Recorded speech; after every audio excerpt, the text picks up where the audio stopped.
Hey, welcome back to the Ace Football Academy. This is your Friday Footy Talk. I'm Coach Dunham, joined alongside Coach Hamilton. Past couple weeks, we have gone over our own coaching styles, preseason, in season, given our insights on how we run our business. Coach, we're going to kind of continue that a little bit this week, but we're going to talk more in general terms about conditioning, more specifically, how we work that and approach it during the preseason and moving into our in-season period. Maybe do you do anything during the summer period? We're currently about to wrap up our winter training right now, where a lot of us are indoors. We've gotten a lot of snow here lately. That kind of changes how you run your practices when the conditioning comes into effect. We have had a few episodes of getting outdoors onto the turf fields. Of course, we got more space out there, but you and I have been in either a gymnasium or we've been on campus for their indoor soccer court there as well. And shout out to EKU, because if we did not have them, man, we would be just canceling a lot of trainings right now. EKU being Eastern Kentucky University, my alma mater. Mine too. Yours as well. Both a cup of kernels sitting here. So, Coach, let's dig into conditioning in itself. I'm going to load a question on you to get things kicking here. Okay. This season, this winter training season, you have specifically targeted conditioning in a very different way that I really love the idea. If you can make it happen, you have hired a professional physical trainer to come in to work with your girls, I think once a week. Mm-hmm. That's correct. Give us some insight. Number one, I want to hear about how you made that decision. I know you knew the gentleman that you have coming in previously to hiring him. What was your background on bringing him in and why you did it? And tell us some stuff that you like that you're seeing him do that the girls are reacting to. So, I've never done this before. I think, I'm going to answer your question in kind of a roundabout way, and I'm going to keep this as short as I can. But I've really liked what we've done this winter with dynamic results.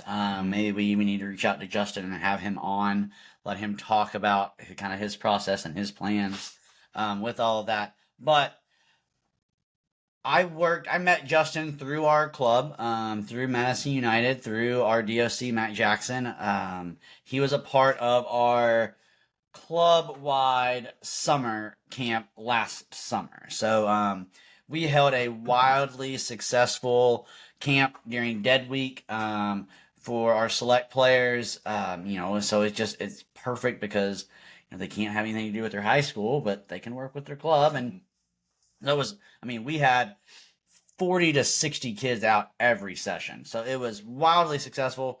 Justin was there doing about a 15, 20-minute session with the groups, and he was by far the player's favorite, right? So when we put out our feedback system, we love Justin. We want more Justin.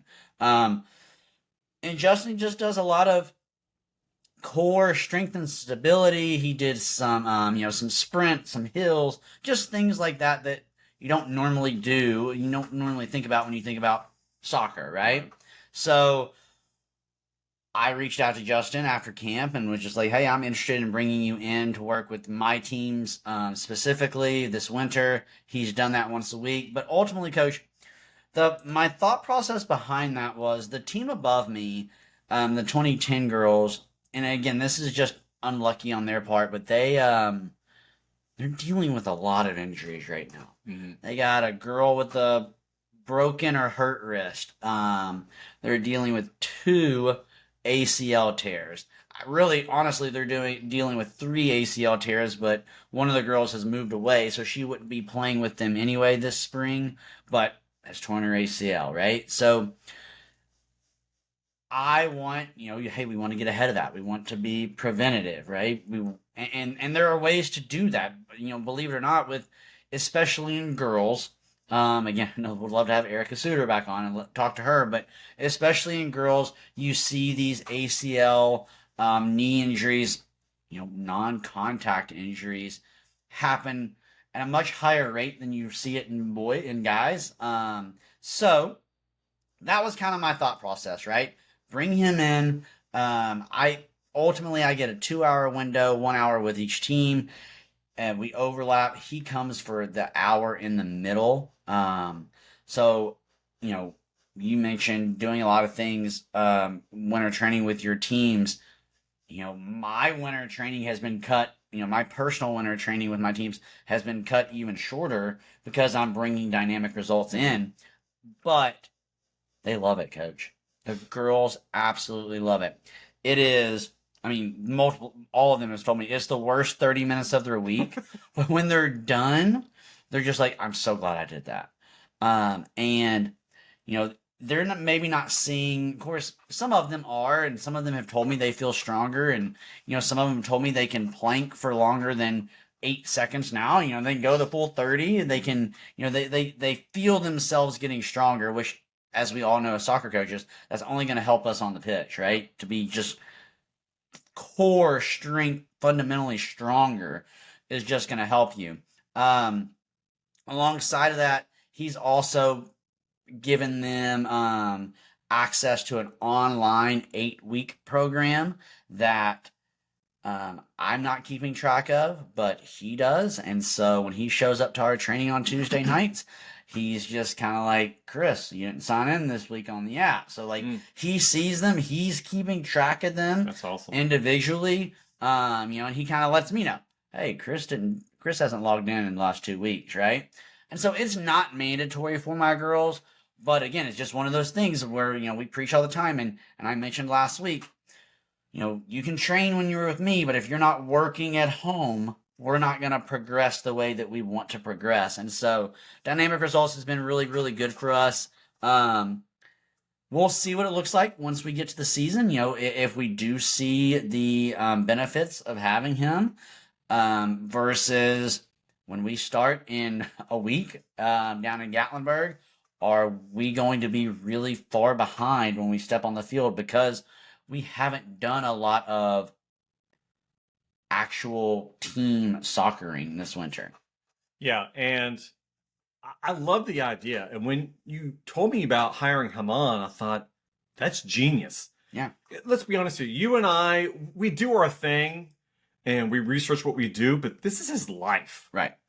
He probably has some kind of a degree or some of a background where, he's not just looking at YouTube videos like something you and I would do. Yeah, right. Absolutely. To try to figure out a good ACL prevention program or some kind of a speed maintenance program or some kind of core conditioning program, whatever it may be. Right. This is his life. He can just show up, which I'm sure he's not just showing up. He's finding a program for females at that age that's going to be the most beneficial for them for the next spring season. Well, and he's, again, I say females because that's what I coach, but even in our Cant League, there are multiple players who reached out to either myself or our DOC after the camp we did this summer and have started working with Justin privately on their own. Yeah. And, it's not cheap. It is an expensive buy, and a lot of my parents were kind enough to pitch in, which makes things a little easier on me. But I do think it is so important, especially at that late middle school, early high school age where your body is developing so much and your joints are a little weaker, your ligaments are a little weaker because you're growing taller or, you're filling out or whatever it is, right? So the things he's been able to do with them has been so good. And coach, I tell them all the time, they work for 30 minutes and he puts them through it for 30 minutes. And there are moments when, I see, Chris is struggling with the plank, right? He's that last plank. So I'll get down next to him and I'll hold that plank. And so they always, once they get into it, they're like, Coach, how come you're not working with us tonight? And I tell them point blank, because I can't do it. Yeah. I cannot do what you're doing right now. And I do think they take a little pride in that as well. Of course. But of course, I'm an old man, so that's the fact. But it is during that 30 minutes. I hear a lot of complaints. I hear a lot of moans, a lot of grunts, a lot of we all hear. Are it. we We all done? we did it yeah, ourselves. absolutely. Are we done? How much longer, coach? How much longer? But Well, because in the moment, yeah, your legs are burning, your lungs are burning, and you're like, "Are we going to do another burpee? Are you yeah, serious?" oh yeah, absolutely. But when you get home, you look back and thought, "Oh, it's actually pretty sweet." Yeah, and I feel good, right? Yeah. And I feel good about Yeah. myself right now. So I think that's kind of where we are with him. He's been great. So again, we talk about preseason conditioning, which is our topic tonight. It's looked very different for me this preseason. I'll love to check back in a month or two and let you know how that, if I think it has played out, if I'm seeing it being executed on the pitch or not. But been very different for me at this moment. I would call it a success. Yeah, and I think I love what you're doing because I think you're kind of like me. If he wasn't there, we'd be doing our general ACL prevention type Yeah. of stuff, agility ladders, some sprinting type stuff, Yeah. strength core exercises that we think are still beneficial. We're trying to be modernizing what we're doing, but this guy he has the program Yeah. that he knows is going to work for that age group. And I think that's the biggest key here. Yeah, absolutely. And like I said, if you can make that work for your team, it's worth doing it. Like you said, it's probably a little pricey. I think this gentleman is $125 per hour. Mm-hmm. Now, if you have a group of kids and they'll bring $10, Yep. probably not a big deal. And I had a parent break it down, so I've used him all of January, all of February. I had a parent break it down, and it ended up being $30 a player, right? Yeah. And again, For the whole preseason. For the whole preseason. Yeah. And again, that was just. Again, I have some really good parents, and so I just had a parent say, Yeah. "Hey, you need to message Coach 30 or send Coach $30." A lot of people did. Some people didn't. I had several parents message me or mail me, send me, Venmo me. What's the terminology now? Venmo You're asking the wrong guy. Venmo me much more than $30, right? I'll leave that to my wife. Much more than $30. So, in the end, it worked out, and again, it is cost. It is expensive, but we're taking care of our kids, right? We're taking care of our athletes in a day and age where injuries are just so high and the risk of injury is even higher. So I'm excited about what we did. Again, knock on wood that it works and we go injury free, but we'll kind of see. So let me switch gears real quickly with you. So in season, again, mine's very different this year. But let's just talk about your typical winter training or your typical preseason training, summer training. We can even go back to your your high school days, early July or mid-July, late July, right? So you don't have any really games coming up. You get those 3 weeks or so where there's not going to be a game. You're able to practice maybe 3 or 4 times a week because the girls aren't in school or your players aren't in school. So you're getting the extra time on the pitch. And we're just talking about conditioning. So for you, is conditioning, hey, get on the line, let's run some up and downs? Is it done that, I guess, through the game? What does preseason getting in shape look like for you? Well, as you said, back in high school, the old mantra was you mix in sprinting with some long distance. Right. It wasn't unusual for a coach to say, hey, we're going to do a timed mile and a half. You have to be under this time limit. And, if you didn't, you didn't. But I'm monitoring on how that goes. Or I would have a sprint program. It was something I did back in high school. And it was just a load of different length of distances of sprints. And all of that has been modernized. Really, I guess the new modern way of looking at things is stop the aerobic type stuff, the long distance. It's not helping soccer specific players. Right. it needs to be sprints. It needs to be, a flying 10. It needs to be a 30 meter. Sprint for 30 seconds. Sprint for 10 seconds. It's changing things up a little bit. So now Sprint the straightaway, jog the loops or whatever. So now what I'm doing is I'll set up where it's a 5 distance or a 5 yards, and you're going to sprint for 30 seconds back and forth. Boom, boom, boom, boom, boom, boom, boom. Other times I'll have 30 meters, and I'll say you're going to sprint for 30 seconds. Go nonstop. Boom, boom, boom, boom, boom. Other things, you get your suicides in there that I'll do every now and then. I don't like doing this too much, but I like the cut where you're stopping and going, work on that acceleration. Yeah. Other things that I'm working on are I do a lot of ACL prevention. I'm coaching girls just like you.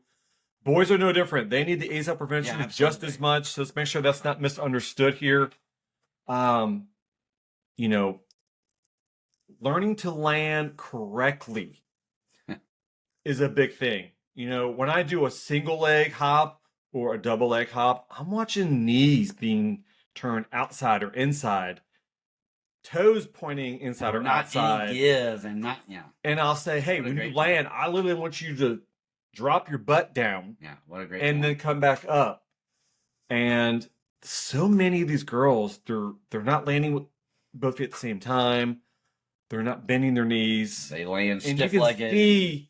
You can see why it's such a problem working on these ACL preventions. Other than that, I'll do core exercises. I'm working on flutter kicks. I'm doing burpees. I'm doing bear crawls. We're doing push-ups. I read something lately from Erica Suter who said, please stop doing sit-ups and crunches. Yeah, which blew my mind, because you and I probably grew up. You're doing push-ups, you're doing sit-ups, and you're probably going to run till you puke. Yeah. Well, that's kind of out the window these days. And her reasoning is those crunches and the sit-ups, while you might get six-pack abs, you're not really strengthening your core. Yeah. And she said you're also kind of affecting your spine. Yeah. And it's just not good for your spine. So please stop doing that. She gave a list of exercises. So I'm doing all of those on different days. I'm not doing all that on one practice. I don't have much time. I'm not doing an hour-long conditioning. I'm doing 15 minutes of some type of exercises. I'm not throwing a agility ladder here every now and then, but it's 10 to 15 minutes, and then we're into practice. Yeah, absolutely. And I like doing that at the beginning of practice. Mm-hmm. It gets them energized, their legs are rocking, and I think you have the same thing. When I wait till the end of practice, it's a lot of whining, a lot of complaining. Yeah. They're already tired, which I get. So I do at the beginning of practice, get them energized, ready to go. And that's kind of where I'm sitting with my preseason conditioning. Yeah, for me in the past, and I'm kind of like you, I have always done it at the beginning of practice, right? For multiple reasons. For me, and I've had conversations with parents, I've conversation with players about we should do our running at the end of practice, because when we do it at the beginning, when we have to run 10 hills before practice starts, our legs are really tired when we start to play soccer. And I'm just like, yeah, duh. Like, this is what we want, like, right? This is the second half. So our whole practice is the second half of a soccer match, where you are tired. Your legs are already burning before you even step onto the pitch, right? And so for me, that's why I always did it beforehand. I guess also with me, and we'll get in the last 10 minutes, we'll get into our in-season conditioning. I did more, and I think you kind of alluded to this too, but correct me if I'm wrong. I did more, hey, we're going to run just to run, or hey, we're going to run just to get in shape in the preseason portion of my trainings than I ever did in the in-season portion. Right. Oh, absolutely. 100%. And so, I'm doing those things like, I call them ladders, where we, you run 100 and you walk for 300, and then you run a 200 and you walk 200, and you sprint a 300 and you walk on, So I'm doing more of those preseason. Again, getting them ready to play, but let's switch to in season now. When I get to in season, I do try to make my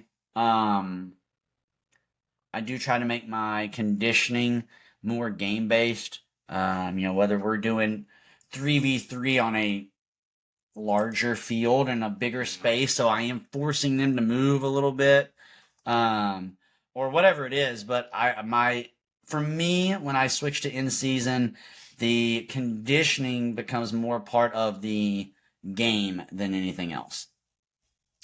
Chris, let's move into in season a little bit more directly here.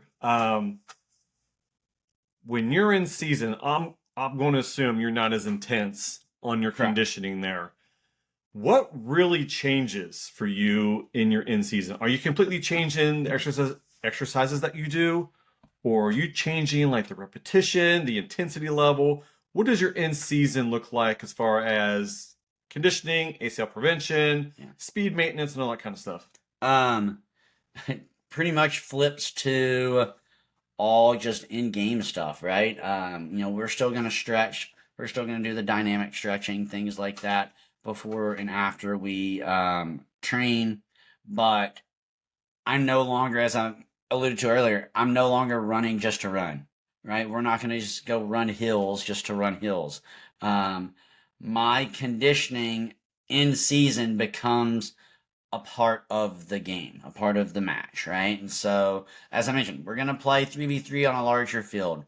We're going to, we're gonna play a full 11v11 game with only 16 players. So we're gonna play 8v8 on an 11v11 field. Mm-hmm. We're gonna do things like that, so to where that they are having to condition, but they are doing it more in a game scenario situation. I kind of get away from the, okay, let's get on the line. We're going to run a couple up and down, or up, down and backs, or whatever it is. What about you?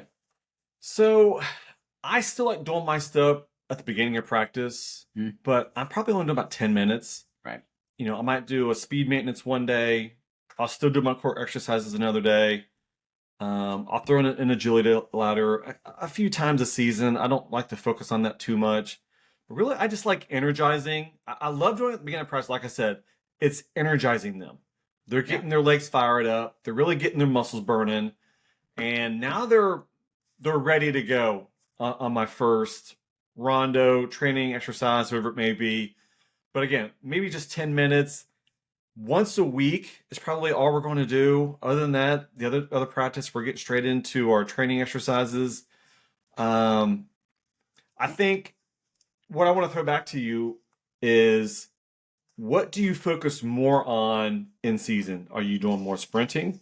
Are you doing core? Or are you doing ACL prevention? What is there something that you focus more on during the season? This is a great question. I'm just trying to think about habits now. It's probably more just endurance and stamina in season. Yeah. When I kind of get away from, and now I love this conversation because now I'm reflecting on my own habits. I do feel like I get away from the strength side of things in the season, which probably isn't the best way to do it. We need to make sure we're still keeping those muscles and core and everything up to where it was before the season started. But for me, I guess to answer your question, I probably am, my focus does shift more to, can I play for 60 minutes without coming out, right? Can I play for X amount of time without needing to look over the sideline and say, "Hey, coach, I need to come out." That's kind of where I am, I guess, on that. Again, as you asked me that question, I'm kind of reflecting in my head, but that is, I think once I hit in season, it is more about, can I master, however long coach needs me to play without needing to look over at him and say, "Hey, I need to come out of this game." Yeah, I'm 1,000% with you. It's all about my conditioning. Can I last an entire half, an entire game without needing a substitution? So I'm doing more sprints and working on their, conditioning. Mhm. I think that's the most important thing. That's got to be maintained because I can't have fatigue 10 minutes to go in the game. Yeah. And it's 2-2, we're down 2-1, wherever it may be. I need everybody fully at full capacity for the entire game. So I think we're on the same page as far as that goes. I mean, right or wrong, I have looked at players before and said, "I can't take you out right now." Oh wow! You're gonna have to catch your breath, walk for a minute, but I can't take you off the field right now. Whether you're playing phenomenally, and I don't want us to have that drop back, or you're just a really skilled player and I need you on the field. Whether you are a great defender and we're trying to protect a 1-goal lead, whatever it is, right? But I have looked at players in moments before and said, it's gonna kind of need you to suck it up, right? And I know that's probably not the best piece of advice coming from a coach to a player, but there are those moments, and I think a lot of this, not all of it, but a lot of it goes back to there are some things within the game of soccer that we expect our players to be doing on their own. And I think conditioning is really high on that list, if not number one on that list. I was just about to bring that up. As a club, we don't have a weight room to go to. I can't take my team to do strength training on weights. Right. It's like you said, we need them to go either with a sibling, a friend, a parent, and go do some strength training. I did see your girl Brady in the gym the other day, which is awesome, and I love to hear shout that. out Brady. One thing I want to bring up here is the myth that younger age kids shouldn't be doing strength training or whatever it may be. My son does wrestling. He's 11 years old, and we have partnered with a professional physical trainer. He has a degree in sports, exercise, science, stuff like that. And he's like, kids should be working out nonstop. Yeah. At younger, there's no such thing as too young. He's like, you curtail your exercises by age. You shouldn't be putting a 5-year-old to do bench presses. Right. But, you can implement some type of weight training, strength training at any age. And it's not going to be detrimental to their growth, to, whatever misconception has been out there. Because I know when I was growing up, it was, you shouldn't be working out at young ages because it's going to stunt your growth. Yeah. That was a big thing with me growing up. So, well, and I think that image, and again, this isn't a topic for you and I to discuss, but I think, and again, I don't want to get into this too much, but you talk about, 5-year-olds shouldn't be bench pressing and things like that. But also, I think, I'm trying to think of a good way to put this without stepping on, because I know I should not be commenting on this, but I think there is a stereotype where people think girls and women should not be working out because they'll look too muscular. They'll look too jacked, right? But that's not why they're working out, right? They're working out to tone, to strengthen their core, to make sure that they're not going to tear their ACL, on a non-contact cut or whatever it is, right? So I just think that type of training, conditioning, strength training, whatever you want to call it, I think it's so important that players are doing this on their own, right? And I'm not asking you to go and lift 35-pound dumbbells all the time, but go and do a 10-minute, body weight workout. Do some planks, do some push-ups, do some things like that are just going to help strengthen you outside of our training. Yeah, I think the biggest part is be informed and get out there and do the work. Absolutely. On your own. As we've said 1,000 times, it's not what you're doing in your training sessions. It's the practice that you're putting in on your own when you get home, on the weekends, with your friends in the neighborhood, getting the pickup games, whatever it may be. Yeah, I give my players, so funny we bring this up. I give my players cards every practice, and I have this. It's funny that we're talking about this because this is the one that I gave them last practice. Going to practice is the most minimal thing you can do. Everyone goes to practice.